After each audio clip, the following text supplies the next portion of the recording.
In the first century, Pompeii was the sin city of the Roman Empire. Here, Rome's elite reveled in sex and sadism. Meanwhile, the earliest followers of Jesus were preaching repentance to the Romans and predicting the end of days. And then it happened. The Vesuvius volcano erupted and wiped out Pompeii and neighboring Herculaneum. Was the eruption the best thing that could have happened to Christianity? Did Vesuvius provide Christianity with the launch it needed? This is one of the secrets of Christianity being unearthed by investigative journalist Simka Jakubowicz. From deserts to tombs, from Rome to the Holy Land, Simka tracks down the truth behind historical myths, long-held beliefs, and some of the greatest biblical stories ever told. Volcanic eruptions have been known to influence the spread of religion.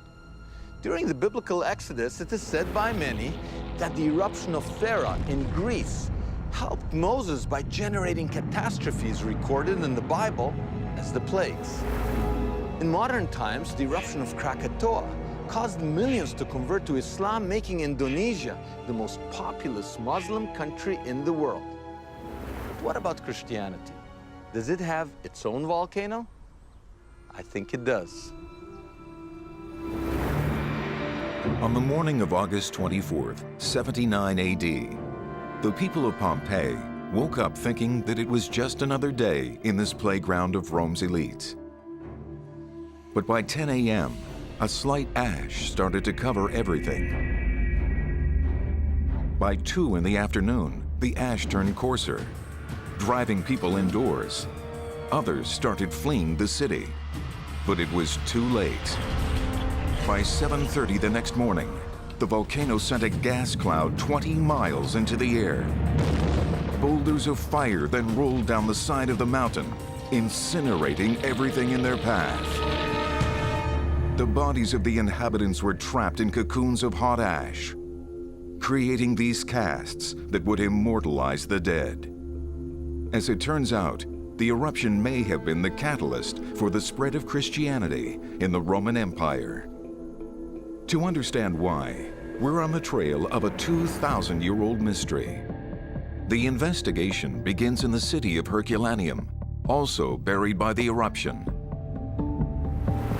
In February of 1938, while digging up the ancient city, archaeologists discovered something that could turn biblical history upside down. Today, the public is kept away from this site. They uncovered the clear imprint of a Christian cross that had been nailed to a wall and then pried loose. This cross can date no later than 79 AD, when the city was covered in ash for 2 millennia. The problem is that scholars believe that the cross, as a Christian symbol, did not come into use until 300 years after Vesuvius.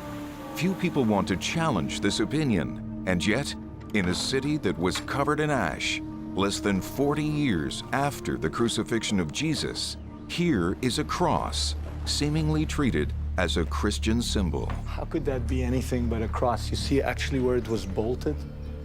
When they found it, the floor was still there, and there are images where you had an altar in front of it and a thing to kneel on. It's controversial because it's not supposed to be there, but what else can it be? This establishes crosses in 79. According to the Church Fathers, the earliest followers of Jesus, who were Jews, used a cross or an X as a symbol of their faith. For them, the X stood for the letter Tau, the last letter of the Hebrew alphabet. The X symbolized the end, perfection, righteousness. The cross at Herculaneum suggests that 300 years before the Roman Empire converted to Christianity and adopted the cross as its symbol, in the Pompeii area, the Hebrew Tau was already morphing into the Gentile or Roman cross we recognize today. It's the upper room of a wealthy house. It's not really a chapel. I think it's a private bedroom of probably a Jewish or Christian slave. So I think unquestionably, in my mind, this plastered remain is a cross, a T. But you know, some people will say it was too early, it couldn't be a cross. The cross is much later. Maybe it's a bookshelf. That's what people say. It's a bracket. That's nonsense if you think about it. You look at the shape of it. This isn't how you would bracket a bookshelf. And then it's pried off the wall. Do you pry your bookshelf off the wall and run with it, you know, when the city's being destroyed? But the plaster tells the story. There's white plaster around it. This is to outline it and to say, this is the center of my devotion. And we have an early Christian text that's been overlooked. It's called the Letter of Barnabas. It's from the late 1st, early 2nd century, so same time as the destruction of Pompeii. But the writer says that the letter T, which symbolizes the cross, stands for Jesus. To understand what Christians would be doing in the Pompeii area just 49 years after the crucifixion, the detective trail takes us back to where it all started. Jerusalem. In the year 66 AD, in Roman-ruled Judea, revolution had broken out. After 4 years of fighting, the Romans captured Jerusalem and its temple, Judaism's holiest site. The Roman general Titus torched the temple and turned hundreds of thousands of Jews into slaves. Among them were the earliest Christians from places like Jerusalem, Bethlehem, and Nazareth. Some of these slaves must have known Jesus. Now they found themselves in places like Rome and Pompeii. They were disgusted by what they saw, a culture where power and violence were the currency of the day, and sex was a religion. It's almost impossible to know just what to make out of all the sex in Pompeii. The way that just a great phallus can stick out of a wall in a street as you walk past. If I'm a Christian or a Jew brought in as a slave to Pompeii, I'm walking down streets where there's phalluses, what would I have thought being thrown into the world that was Pompeii? I think what worries them is how they have to live. Do they have to live as slaves offering sexual services? That's where the real moral crunch will come. That's the grim law of war, that if you're defeated, you are enslaved, you're led off in captivity, and you have to do precisely the things, the giving pleasure to others, that is always unpleasant for you yourself. For these deeply religious slaves, it must have seemed as if they had stepped into Sodom and Gomorrah. And then, 9 years after the destruction of the Jewish temple, Vesuvius erupted. Ironically, Titus, the very general who had destroyed the temple, was the newly installed emperor of Rome. Certainly, it's very clear in the early Christian narrative that the destruction of Pompeii is a consequence of the destruction of the temple in Jerusalem. What's far more interesting is to see that idea take shape in the Roman consciousness, and particularly in Emperor Titus's increasing paranoia. We're talking about someone who feared fire greatly, and for good reason, given what happened in Vesuvius. He's also facing an epidemic where people are febrile all throughout Rome, and that increasing fire within made Titus take cold baths and actually bury himself in snow.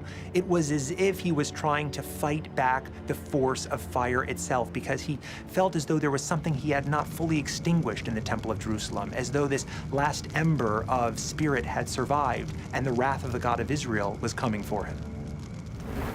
I believe that the eruption of Mount Vesuvius in the year 79 drove thousands of Romans to join Judaism and its newly created sister religion, Christianity, especially Christianity.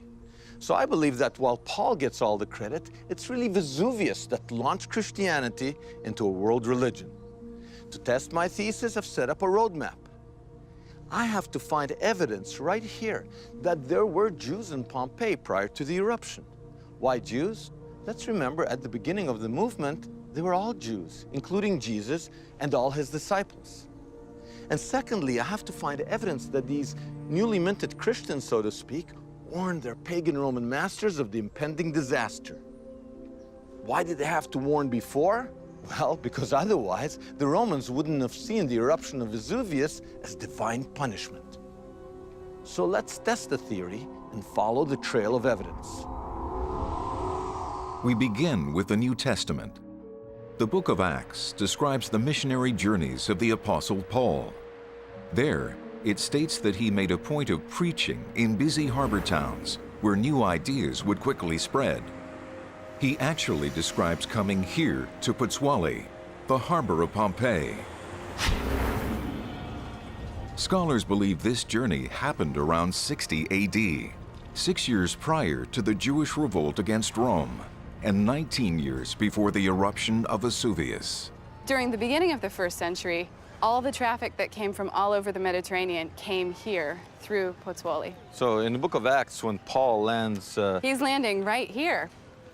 Yeah. I mean, it's no accident that he's landing here when he's going to Rome. Right. This is the way people would have traveled. The coast between the Bay of Naples and Rome was too treacherous, and so people would sail here into Pozzuoli and then travel across land to get to Rome. It says that when Paul landed right over here, he was met by brothers. That means fellow Jews who were followers of Jesus, who had converted to this movement. Definitely Jews coming from the Holy Lands to Italy on their way to Rome would be passing through. That's amazing because that's Christians. Right, the religion is already spreading pretty quickly. Before Paul even gets here. Yeah, this is probably the Ellis Island of the ancient world. Seeking their fortunes in the capital of the empire, Jews like Paul were heading to Rome in droves. When Paul landed here in the year 60, he was put under house arrest for causing a disturbance. 2 years later, he was released. And 2 years after that, he was beheaded. Paul was probably swept up in the mass persecutions of Christians that followed the Great Fire of Rome in 64 AD. The archaeological evidence of the fire is here. The Circus Maximus, a massive racetrack that could seat over 250,000 spectators. One night in the year 64, the stables caught fire and the city of Rome burned.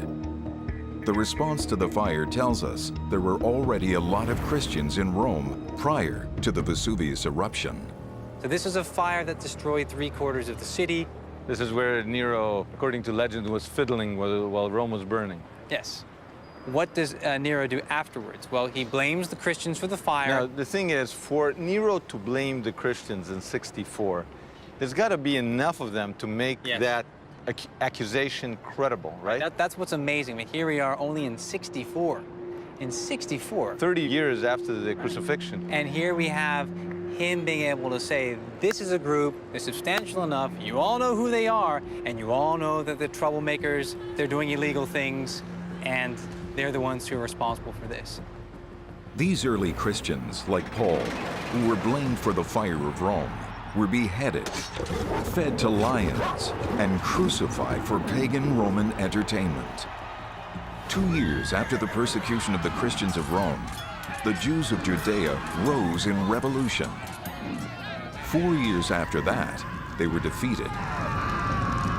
In the year 70 AD, tens of thousands of Jewish slaves were brought to the Italian peninsula. Many of them were early Christians. New evidence suggests that with the help of a volcano, they were about to take over the Roman Empire. Most historians say that the Apostle Paul launched Christianity in the Roman Empire. But think about it. How could one man convert the most powerful empire the world had ever seen? No matter how effective Paul was at spreading the message of the Gospels, think how much more effective an act of God would be. I think that the eruption of the volcano Vesuvius in 79 AD gave Christianity a huge push. A push that history has forgotten. And the Romans would have perceived that volcanic eruption as an act of an angry God. To be precise, the God of Israel. Payback for Rome's destruction of the temple in Jerusalem just 9 years earlier.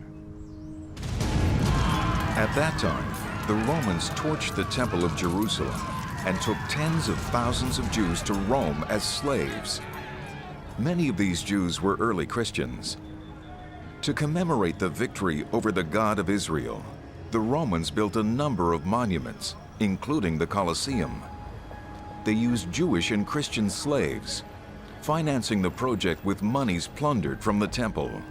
In the year 70, the Colosseum literally went up as the Jerusalem temple came down. And only 100 yards from the Colosseum stands the Arch of Titus. The story carved on its stone surface is a boastful testimonial to the sacking of Jerusalem, a celebration of the looting of the temple's wealth, and the persecution of hundreds of thousands of Jewish slaves from Judea. Oh, here we have really fantastically well-preserved example of a triumph procession. And a triumph was a mega parade. There was everybody. There was the emperor. There were slaves from the place that you conquered. There was all the spoils of war that you brought back. There was money. In this case here, they brought back the menorah from the sacking of the fabulously wealthy and ornate temple in Jerusalem. Rome destroys Jerusalem in 70. Jesus is crucified in 33. We're only talking 37 years. Right. Am I right? Some of the people following this procession in chains may have actually heard Jesus preach. Yes, it's absolutely within the realm of possibility. They definitely could have witnessed, seen, heard Jesus, and then ended up as fate would have brought them as a slave to Rome. According to the Gospels, Jesus had predicted the destruction of the temple. Now that it had happened, Jews generally, and in particular the followers of Jesus, were waiting for the Romans to be punished for their deeds. In the meantime, they would have been sent to places like Pompeii, serving as slaves in opulent Roman villas such as this one. Here, the followers of the God of Israel found themselves serving pagans who worshipped many gods. Every house in Pompeii had a shrine to their domestic gods, the gods of that household. But what you could do is you would have little statuettes of the gods you want to worship, and you could pick and choose. So a lot of merchants would have Mercury because he brought profit. All these gods are there to protect. There would have been only one group, the Jews and the Jesus followers among the Jews, that would have said, God's not going to protect you. You burned down his house in Jerusalem. You're going to be punished unless you change your ways. Yeah, exactly. It's a very different way of thinking. The Romans may not have been thinking about divine punishment, but the slaves were. There's very clear evidence in the Acts and in other documents that Christianity was a religion that had a major appeal in the slave community. But it would be hard to get at archaeologically. In antiquity, there's a hierarchy of ways of writing. So the grandest bit, the public bit, is you take a great big piece of marble and you write in great big letters that high the name of the emperor and the official announcement. Whereas the graffito, with a little scratching thing, maybe a stylus or so on, written on the wall in a hurry by someone who shouldn't have been writing on the wall there, you may just catch a bit of a trace of the suppressed Christian voice. Professor Wallace is right. The suppressed voice can be heard in overlooked graffiti. The first one on the wall of an ancient toilet. Here we are in a latrine. I think this is one of the strongest pieces of evidence for the presence of Jews in Pompeii. This whole wall, basically, of the latrine is taken up with a humongous message. It's not a very nice message, but it names a woman named Martha. Hebrew. Right, it is Hebrew. And here's what it says. This is the dining room of Martha, and then at the very end, Kakat. She is defecating in her dining room. So Martha, whoever's writing about Martha, look at Martha. She craps where she eats. Yeah. But not only do we have the name Martha, triclinium is spelled Triclinum in Latin. It's spelled as it sounds. But here, triclinium has an H in it, so it would be pronounced triclinium instead of triclinium. A Latin speaker from Italy would have never said it that way. They would have just said triclinium. Martha and the person who's writing about her definitely are probably both Jews. Yeah, and probably slaves. And actually, you can see that if you're sitting here using the latrine, you would be looking directly at that wall with this huge inscription that's really hard to miss. So basically, it gives us hard archaeological evidence that there were Jews, maybe Judeo-Christians, slaves, in Pompeii prior to the eruption. Yes. So a crudely scratched joke on the wall of a latrine becomes solid evidence that there were Jews and perhaps Christians in Pompeii at the time of the eruption. and they were slaves. That's the key. These slaves may well have been the key players in Rome's conversion to Christianity. Think about it. Slaves like Martha may have heard Jesus' Sermon on the Mount and yet ended up in a Pompeii brothel. I'm convinced that the eruption of Mount Vesuvius that destroyed Pompeii and neighboring Herculaneum also helped launch Christianity in the Roman world. So far, we've shown evidence that Hebrew and perhaps Christian slaves were living in Pompeii at the time of the eruption. We've also seen that one of these slaves had the Hebrew name Martha. The evidence suggests that people like Martha helped convert Rome from paganism to Judaism and especially Christianity. But when she got here, the best Martha could hope for was to be a household servant. The alternative was life in a brothel. Here we go. Here we're in the hallway. It's smaller than I realized. Yeah, this is the first room. They had cushions on these beds, They right? did. There would have been cushions.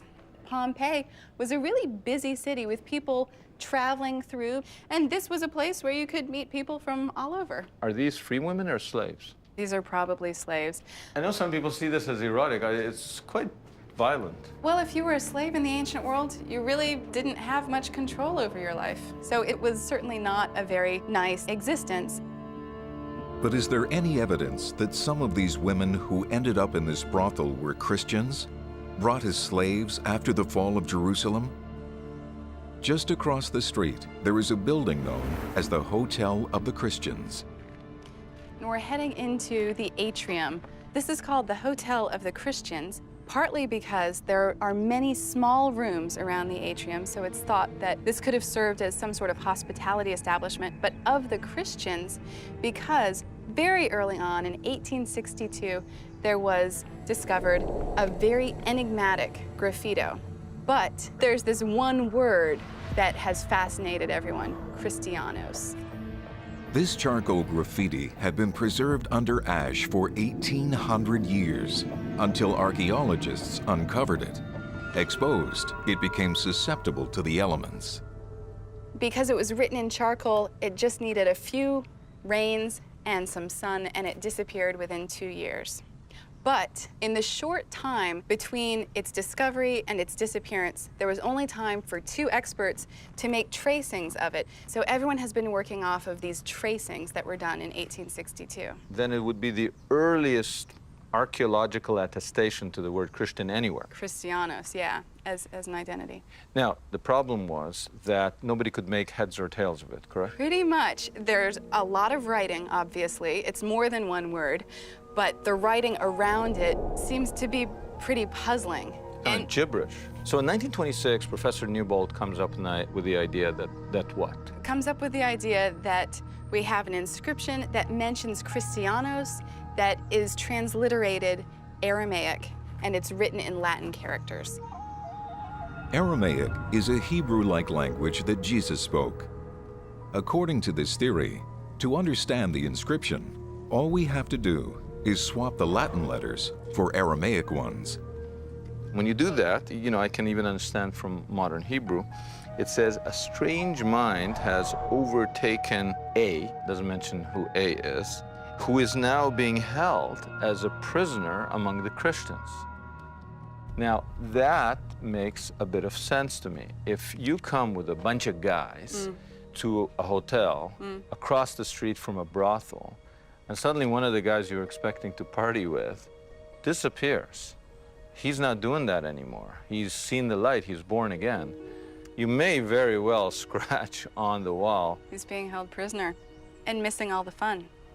We now have archaeological evidence that some of these sex slaves were fighting back with religion. They were converting some of the pagan Romans to the new religion, Christianity. We now even almost know one of them by name, by his first initial, A. But if some of these Romans were converting to Christianity, what happened to them? What happened to A? From the texts, we know that wild dogs were let loose on Christians wrapped in animal skins. And amazingly, in nearby Pozzuoli, we have physical evidence of those early Christians. we have ancient graffiti of a man wrapped in an animal skin. Dating to the 1st century AD, this is the oldest graffiti of a crucifixion ever found. It caricatures the person crucified by depicting him with a big nose. The crucifixion is depicted from behind, so you can clearly see the cross. It was photographed in 1926, but today, as with so many other graffiti finds, nobody seems to know where it actually is.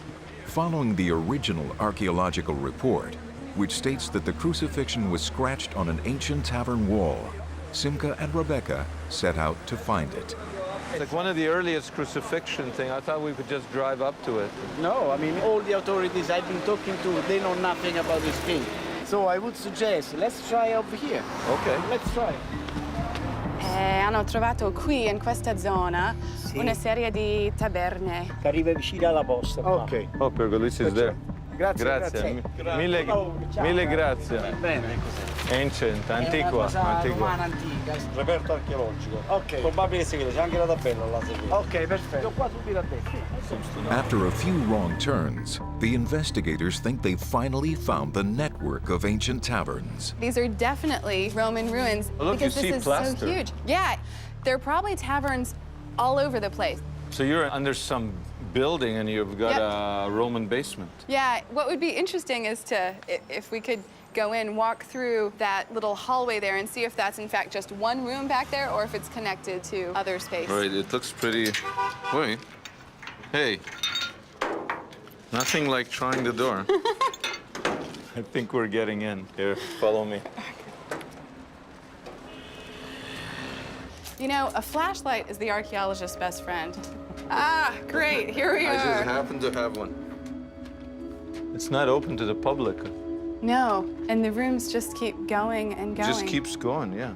Oh my gosh, there's ancient plaster right there. This wall with white, this looks like an ancient A because in ancient graffiti, instead of having a horizontal bar, it's usually diagonal like this. A treasure trove of ancient graffiti, but no sketch of a crucifixion. Simca and Rebecca persevere. After hours of hunting, they find the exact spot where the crucifixion graffiti was originally discovered. But whatever is not etched in stone is disappearing fast. This is why it's hard to find graffiti, is because plaster is so friable. It easily comes off of walls. And we're incredibly lucky when someone takes a photo and publishes it, because that is probably all we're gonna have 50 years later. Luckily, the photograph survives. Evidence that prior to the eruption of Vesuvius, hundreds, perhaps thousands of Romans, people like A, paid with their lives for their Christian faith. And yet, pagan Rome was not succeeding in wiping out the new religion. In fact, there's archaeological evidence that worshippers of the God of Israel were warning their Roman masters that they were marked for utter destruction. When it comes to ancient artifacts, people like big things. Villas, pillars, temples. They ignore little things, like graffiti. But as we've seen, graffiti can tell you a lot. In Pompeii, graffiti tells us that there were Jews and Christians right here before the eruption. Not only that, graffiti shows us that some of these Christians were converting their Roman masters to their newfound religion. In fact, these new converts were paying a heavy price for what they now believed. We saw the earliest image of a crucifixion found anywhere. And we have archaeological evidence that the Jews and Christians of Pompeii were warning their Roman masters, were warning their pagan neighbors that they would soon suffer the wrath of the God of Israel. In 1921, a photograph was published of graffiti scratched on wall plaster. Attached to the published photograph were directions to a specific Pompeii address, House 14. Should be here. You see how the plaster is gone. But luckily, we have a really good photo. We have two words, one in Greek, one seemingly in Latin, and then two stars. What do you make of this? Well, start with the middle word. So that's an attempt in Latin letters to represent the word kerem, which is one of the most chilling words in the Hebrew language. That's the word used in the Bible when God utterly blots out a place. Sodom and Gomorrah were made Kerem. And then you've got the poinium, which is not a Latin word, but it's a Latinized word. I think it has to be from the Greek, poine, which means to smite. So smite, utterly destroy, and then the two stars. They're five-pointed, they're the Solomon stars. We see them on magic bowls.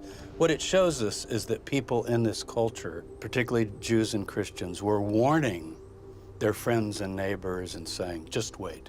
You think you're in the lap of luxury, you think everything's fine, everything's peaceful, just wait, because God has something to say. In an effort to identify the context in which the harem graffiti was found, Simca and Professor Tabor go to an on-site storage facility. This is the office. Come. They want to identify the house where the graffiti was found. Suddenly, to their surprise, a worker brings out the original harem inscription. Grazie. The plaster was taken off a wall some 50 years ago, and until now, everyone's only had the photograph. Finally, here is the original. They said it doesn't exist anymore. Never thought I would see it. So here's harem. It couldn't be any clearer. And there's ponium. It's so clear. And there are the two Solomonic stars. What's the significance of finding it in Pompeii? I knew it was in a house, but whose house? And what else do we know about this person? And that's the most important thing with archaeology, is to interpret the graffiti, but also where was it found? Context. Yeah, the context, so that it tells more of a story than just the words. Just then, Francesco, one of the workers who was around during the discovery of this graffiti, comes out. If you can explain where this was found. Se ci può spiegare dove è stato trovato? È stato trovato nella casa di Pago Procolo, che si trova lungo la via dell'Abbondanza. This is not what had been published. House 14 is wrong. The house of Paco Procolo was found with a painting of the owner and his wife on the wall. Simca can see that Francesco sent him to the right place. It's clear where the plaster came from, right in the doorway. It seems that the Stars of Solomon are a kind of amulet designed to protect the family from the harem or destruction that they felt was coming. People put all their pagan stuff right in the doorways to kind of protect the house. It makes sense that a Christian, a Jew who rejected paganism would put his inscriptions also in the vestibule. Do we know anything about this man? Lui si sa che era il proprietario di alcuni panifici qui a Pompei. Durante un viaggio a Gerusalemme si era convertito praticamente alla religione cristiana. How do we know that he converted to Christianity or... E ha fatto togliere i segni allusivi, abbiamo testimonianze. Vi ho fatto vedere dei segni allusivi che stavano sui forni. The phalluses? The phallus. The big phallus. He covered. Yes. It's a sign of piety. Whoever owned this bakery, this used to be a bakery, used to have these penises, phalluses, for a good luck charm. But then, here's the key. See the two tones over there? The two tones tell you something. It tells you that it was plastered over. It means that whoever held by that lucky charm suddenly didn't want it there. He converted to Christianity. Francesco shows Simca one final, astonishing piece of evidence. The same bakery owner who wrote biblical words on his doorway and had phalluses covered over put a cross in one of his bakeries. La croce del panificio. They found also a cross in a bakery. Wait. It looks like exactly like the one in Herculaneum.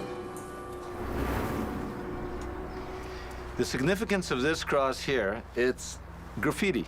And it's graffiti that looks almost exactly, in terms of the plaster, like the cross that was found in Herculaneum. Where was it found? It was found over the oven. This settles the issue of Herculaneum because they weren't keeping books up there on a shelf.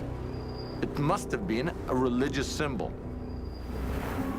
The cluster of clues pointing to an early Christian movement in Pompeii is incredible. A cross found in a bakery, a baker who covers phallic symbols, and the same baker who in his own home has a graffiti of the Hebrew word marked for utter destruction. It seems that he was trying to protect his family from what he believed was imminent destruction. That destruction was not long in coming. In 79 AD, just 9 years after the temple in Jerusalem was destroyed, ash began to rain down on Pompeii. Right where we're standing now, we would have been inside the volcano, inside the nozzle of a giant rocket engine that's firing its thrust straight up into space, basically. 10,000 tons of rock that are going up into the atmosphere per second. It flows like a giant red-hot tsunami over the land.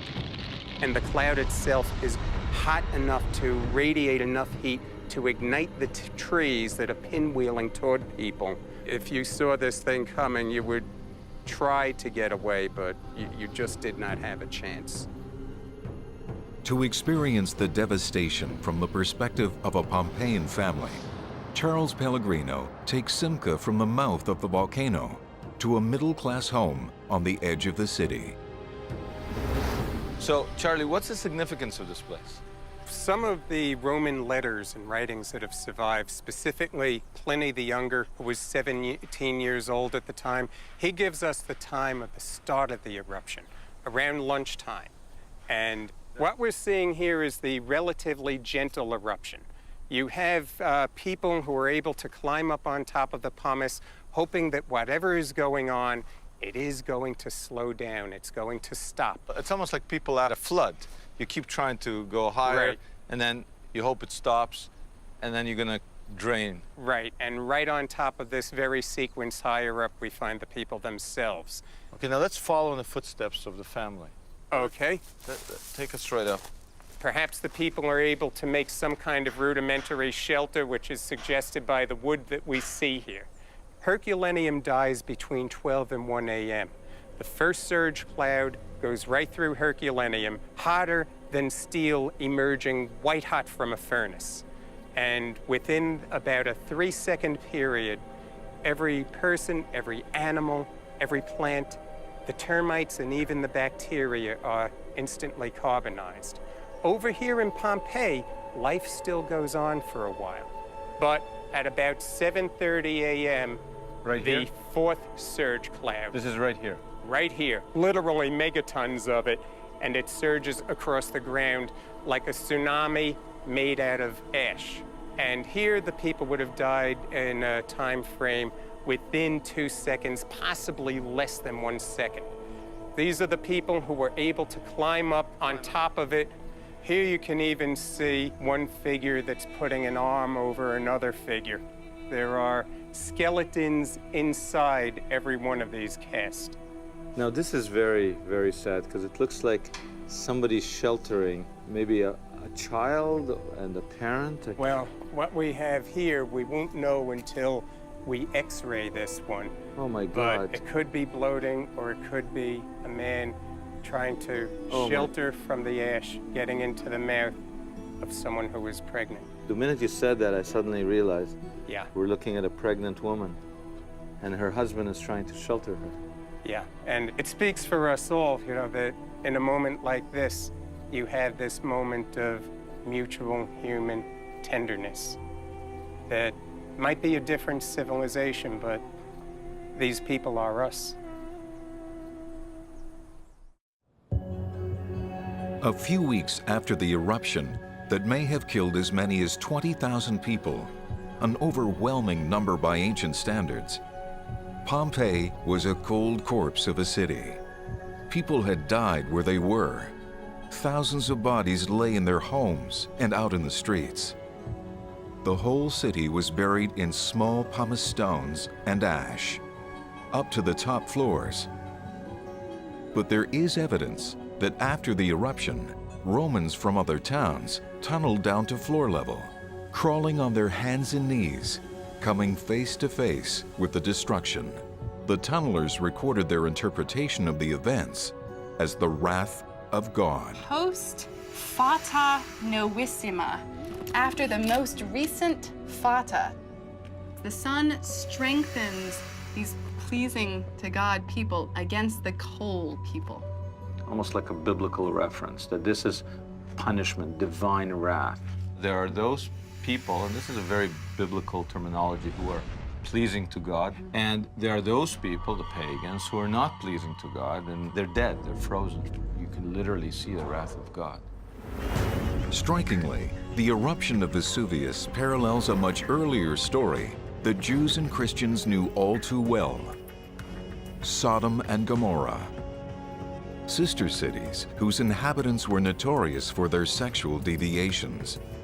The book of Genesis records that as punishment for their sins, Sodom and Gomorrah were destroyed by fire and brimstone. Incredibly, there's a graffiti that directly links Pompeii to Sodom and Gomorrah. Today been made into a kind of modern guardhouse. But in the first century, this was somebody's home, and maybe the day of the eruption, or even the day before the volcanic eruption, somebody hastily scrawled on the wall in charcoal the chilling words, Sodom and Gomorrah. I mean, somebody literally is writing this while the ash is falling down. Possibly, yeah. It's not there anymore. It was on one of these walls. It's now modern plaster. Right. And it's been taken off to some museum. What do you make of this charcoal inscription showing up here? This has to be a Jew or a Christian who's thinking, why is the volcano erupting? Because this is Sodom and Gomorrah, and God is punishing this place. It's amazing.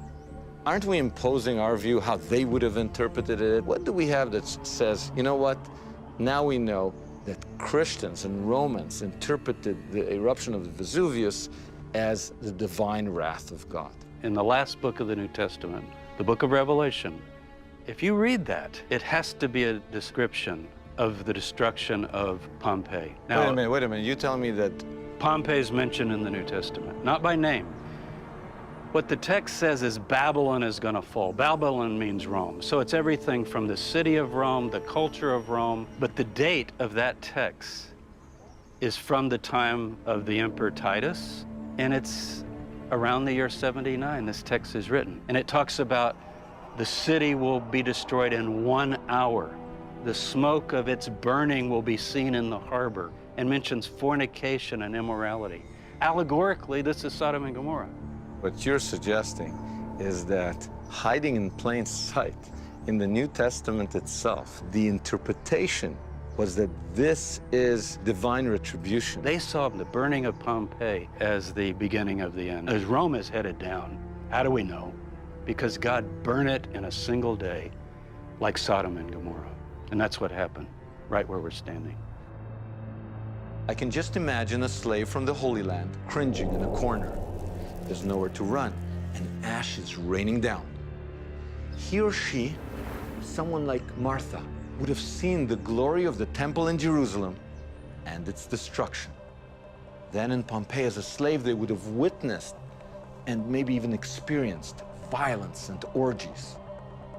Now, as Vesuvian ash was coming down, I can imagine Martha dipping into it and writing the epitaph of Pompeii, Sodom and Gomorrah. Less than 2 years after the eruption, the Emperor Titus died. A few Romans converted to Judaism, but a more sizable group converted to the new, more accessible Jewish sect already being called Christianity. It was this group that laid the foundation for the whole empire to become Christian less than 250 years after the eruption, and for Christianity to become, to this day, the most populous religion in the world. And all this was accomplished with a little help from a volcano called Vesuvius.